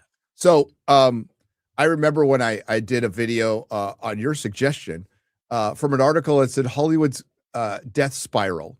And the first comment was such a hyperbolic title. It's like, bro, go 3 minutes into the video and I will read you the headline from the article from the LA Times that wrote it. I just used their fucking headline. Exactly. Ridiculous. So this is huge, right? So Radford Lot to be turned over to lenders after Hackman defaults report. So Radford Lot is where Seinfeld was filmed. It was one of the biggest independent studios in LA, and it foreclosed. It's bankrupt because it doesn't have any fucking tenants. And it's a 55-acre site. And do they mention all the, like American Idol? So Gunsmoke, My Three Sons, Gilligan's Island, The Mary Tyler Moore Show, American Gladiators, Seinfeld, like major shows were filmed here. It was always busy up until just 3 or 4 years ago. And it's bankrupt. It's gone. Erased. And a buddy of mine who works in the industry is like, this is so fucking bad. And it's just because of lack of production. Nobody's filming in LA anymore. And it's because they don't have any money. It's so sad, man. It is sad. It's depressing. Oh, shit. I missed that. Sorry. Hang on. Where was I? The Razzie nominations are in. The Razzies? Yeah, hang on. All right. I'm going to share something for the end of the show. Don't post it yet. Okay. Don't share it. The Razzie nominations are out. This is something you could talk about on your stream. Yeah, true. I presented at the Razzie Awards once. I mean, it's like a little thing. It's not like a big deal, but the fucking picture of Ice Cube. Snow White and Dude. War of the Worlds. I laugh because this is pretty much how I look at my monitor pretty much all the time. Yeah. Razzie nominations 2026. Snow White and Ice Cube's War of the Worlds lead with 6 nods. The Weeknd is worst actor contender. The Weeknd is the worst actor. I like his songs. They're kind of fun little pop songs. Snow White, War of the Worlds, Hurry Up Tomorrow, The Electric State, Star Trek Section 31. Oh my god. Oh, look at that. Look at that. The acting categories. The Smurfs movie.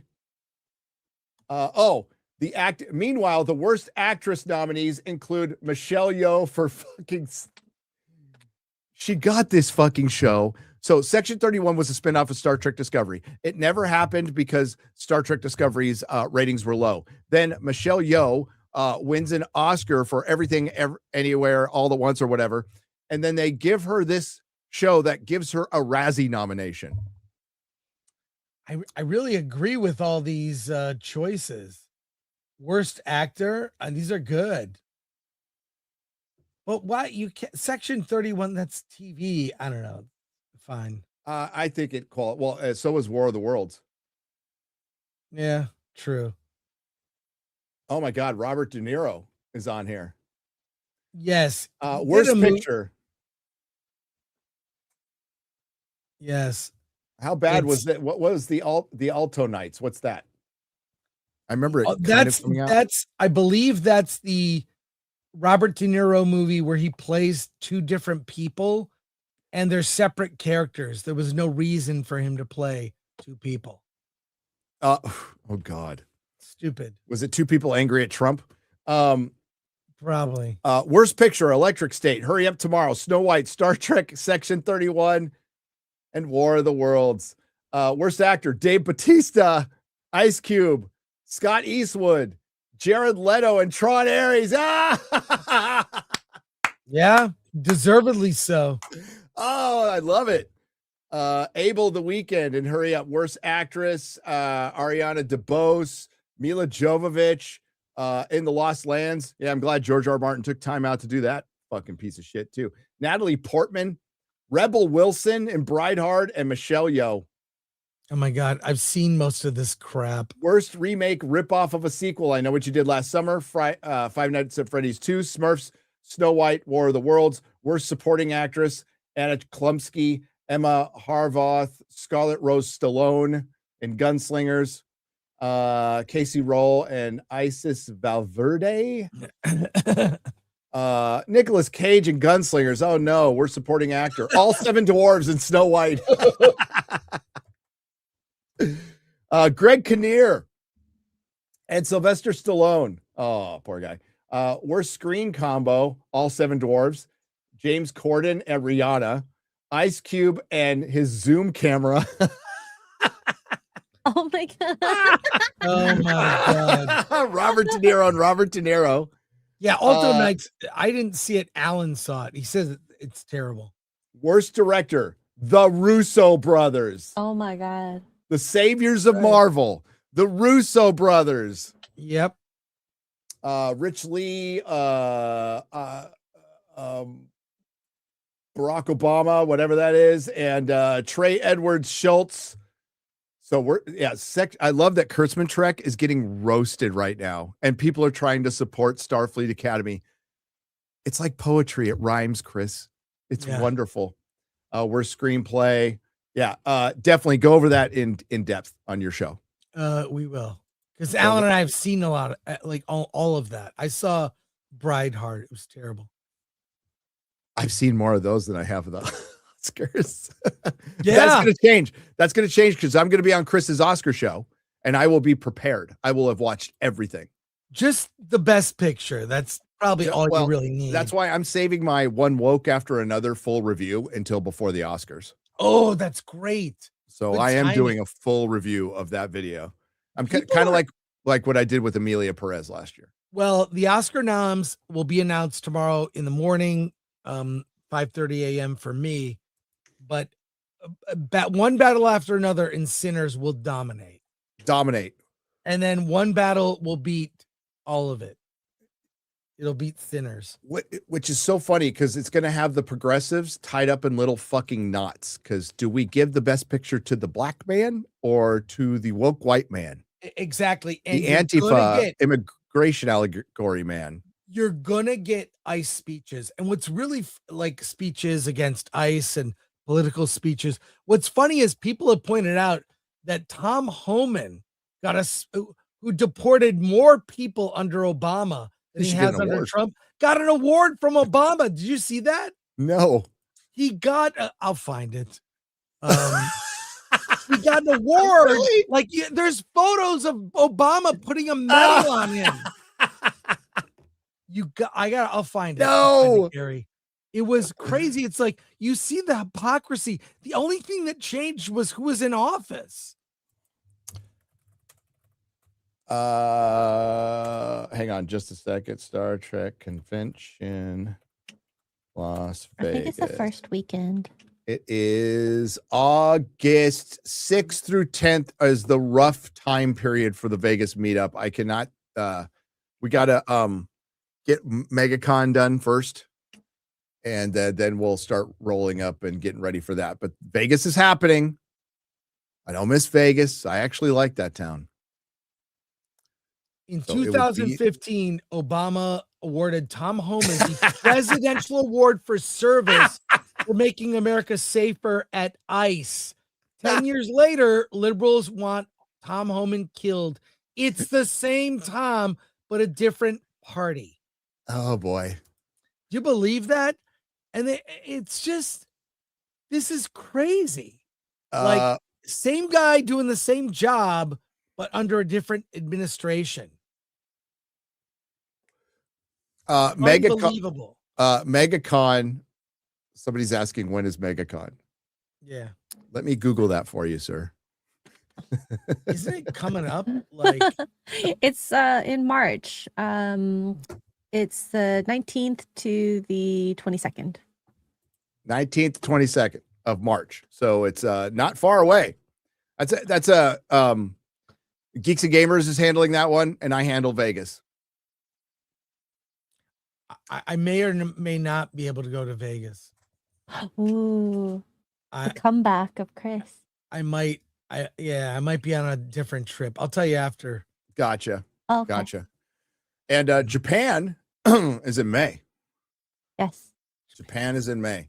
All right, I'm going to read a couple more. Chris, and you want to show that at the end? Okay. Yeah. Gotcha. Sure. Gotcha. Again, like tomorrow night at, let's say, oh God. Stay tuned for tomorrow. It might be in the morning. We'll do a square up for today on Nerdrotic Live and Rumble. We can dual stream it. Yeah. Cool. Yeah, we can dual stream it. And I apologize. Usually we get to all of them on this show, but I do have to run because I'm fading, dude. Give me just a second here.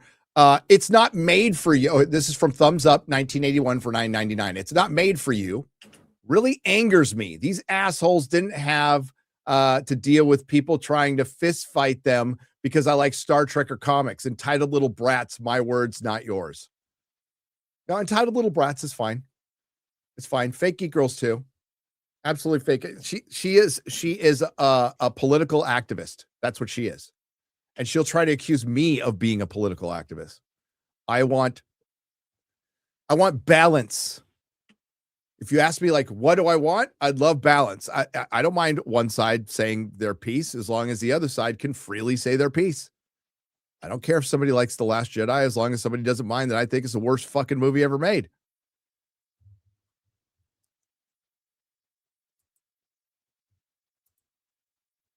I'm not calling for the Mary Sue or Rachel to be deplatformed, and they're calling for me to be deplatformed and Drinker to be deplatformed and Chris and Geeks and Gamers and Az. They're the ones saying that we've made our space bad. It's like, no, the people who have all the power over their intellectual property are the studios. We just simply offer our opinions. And none of us roll out of the rack thinking we're right about everything and then ours is the definitive opinion. I would never dream to do that. Yeah, I'm of the opinion of, you can hear us, get other opinions, choose for yourself. I would never tell someone what to think or what their opinion. I recommend, but even I qualify recommenders because I like, low budget horror movies, and there are good ones and there are bad ones. And there are ones that are so bad, they're kind of good sometimes. But I qualify, if you like this kind of movie, you'll like this or whatever, if that's necessary. But I don't tell people and by all means, if you are a content creator, by all means, make a 5-part 4-hour video series on how much you like The Force Awakens or The Last Jedi in detail and tell us exactly what you like about it. That's fine. You don't see a lot of that though. No, you don't. You don't see a lot of it. Just saying you don't. You hear a lot of people complaining about Mahler or Drinker, but you don't see a lot of people making videos like they do supporting the things they like. Isn't it odd? Yeah. I really like that Ryan Johnson just contradicted Kathleen Kennedy. Nope, not spooked at all. Yep. That was it. It was such a short, sweet little thing of like, no, I wasn't. Like, you're lying. I wasn't spooked. So there you go. And sorry, back to the videos. No, throwing up a Force Awakens video going, I like this part. I thought it was really neat. I like this part. I thought it was really neat. I like this part. I thought it was really neat. Star Wars Explained. I'm specifically calling out Star Wars Explained. Really? Oh, is that Jesus okay. Christ? I don't. There's like, wow, there's no insight at all in your video, like whatsoever.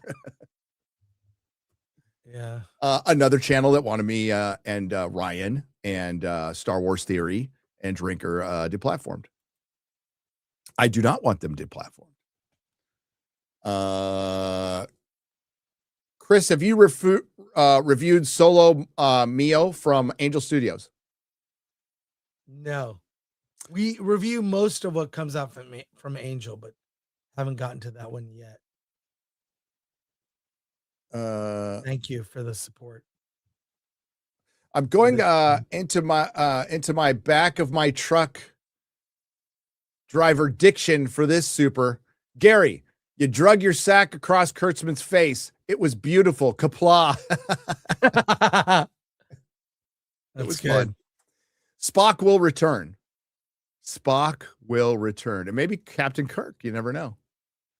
You never know. Mexi Rage. Chris, I usually never get one of these, but I got the Lord of the Rings popcorn bucket and it came with magnets. So I like it. Also, if true, DCU is done. Oh, with Hodson. Yeah. Oh, yeah. The Batman thing does not sound good. All right. So I'll get the rest of these tomorrow morning. Again, I deeply apologize, but thank you for everyone who left a super chat and donation. You help keep the lights on. Thank you to the Modrotics. Thanks to everyone who participated. This will be re-uploaded on Nerdrotic Live as they always are. So please check it out over there, or you can just hang on to the link. It'll be unlisted, but you'll be able to watch it freely. And we never re-uploaded X-Ray Girl, the Spock stream. Oh, yeah. I can do that today. Yeah. Maybe with do chat. It later. But with chat. We have to screen record it with chat. All right. So Chris, what do you got coming up? Hollywood on the Rocks. If you share this image, this is our thumbnail. I think it's Holly Hunter on a toilet, curled up on a toilet. Starfleet Academy. Alan will review episode 3 and give you a preview of what's coming in future episodes. So Hollywood and Uwe Boll is joining us to chat live. Ask him anything, and maybe he'll box you too. So that's at 1 p.m. Pacific time. And then Alan and I will get up bright and early, 5 a.m. to react live to the Oscar nominations. So Yellow Flash thought this thumbnail was so good. He says, I'm stealing it.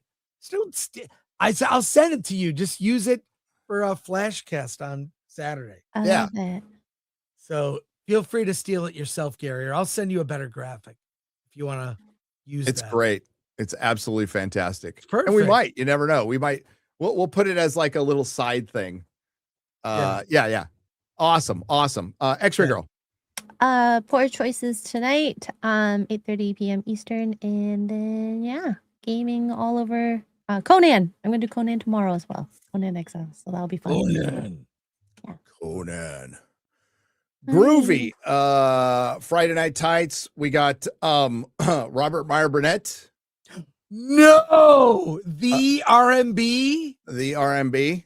Oh my We God. can discuss more Star Trek. Yeah, Poor you'll guy. discuss Star Trek for sure. With the living encyclopedia of Star He is Trek. he knows every episode. Yep. Original air date. I mean, the guy is, he knows all of that.